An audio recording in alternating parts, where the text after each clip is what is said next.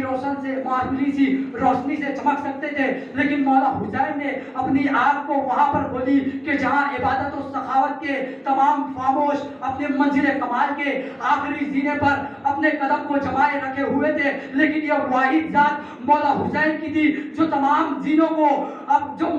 زینوں پر اپنے قدم کو اس طریقے سے جمائے رکھا کہ جناب آدم سے لے کر جناب خاتم تک، جناب آدم سے لے کر مولا کائنات تک، نہ ایسی نماز حسین جیسی کسی نے نماز پڑھی، نہ حسین جیسے کسی نے سخاوت کی، حتیٰ کہ جہاں پر صبر ایوب ٹوٹ جاتا ہے اور خدا کی بارگاہ میں دست ادب سوال کر کے کہتے ہیں اے خدا بس میرا صبر ختم ہو گیا، وہیں پر مولا حسین کی ذات ہے۔ کربلا میں جب اپنے آپ کو نمایاں کرتے ہیں تو آواز قدرت آتی ہے، بس حسین بس۔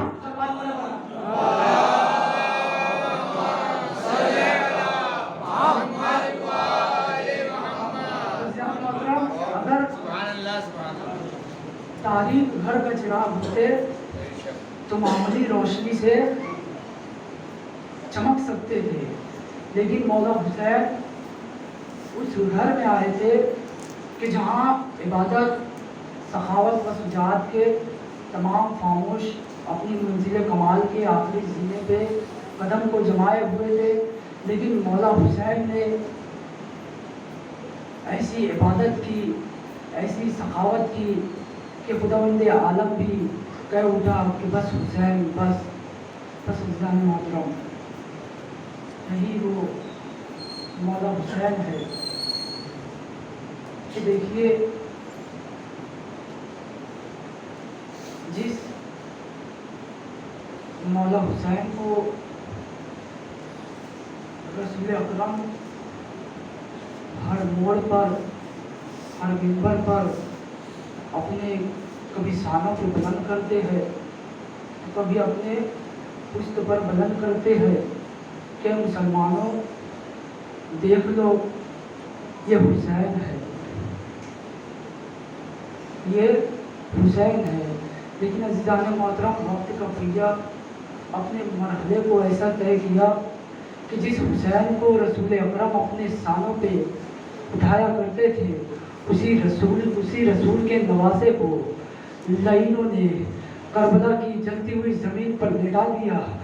عزیزان محترم، یہی وہ مولا حسین ہے کہ جن کے تمام اصحاب و انصار کو شہید کر دیا گیا۔ ارے جب کوئی نہ بچا تو جب جناب علی اکبر جاتے ہیں ان کو بھی شہید کر دیا گیا۔ ارے جس علی اکبر کو مولا حسین نے اپنی پوری زندگی میں اپنے زانوں پر نہ سلایا، کیونکہ یہ سبھی پیغمبر تھے، اپنے سینے پر سلاتے رہے۔ ارے وہ حسین نے جب جناب علی اکبر کے سینے پہ برچھی لگا ہوگا تو وہ منظر کیسے دیکھا ہوگا۔ ہاں زیدان محترم، وہی مولا حسین ہے کہ تمام اصحاب و انصار کو، کہ جن کے تمام اصحاب و انصار کو شہید کر دیا گیا، حتیٰ کہ ان کے 6 ماں جناب علی اصغر کو بھی شہید کر دیا گیا۔ ارے جب کوئی نہ بچا تو یہی مولا حسین تھے، یہی مولا حسین تھے۔ ان لعینوں نے مولا حسین کو بھی نہیں پہچانا، انہیں بھی شہید کر دیا۔ ایک مرتبہ جب سب اصحاب و انصار شہید ہو گئے اور امام حسین شہید کر دیے گئے، جناب عباس شہید ہو گئے، جناب علی اکبر شہید ہو گئے، جناب قاسم کے لاش کے ٹکڑے ٹکڑے ہو گئے۔ ایک مرتبہ تمام شہداء کے سروں کو نیزے پر بلند کیا، اور ایک مرتبہ نیزے پر بلند کرنے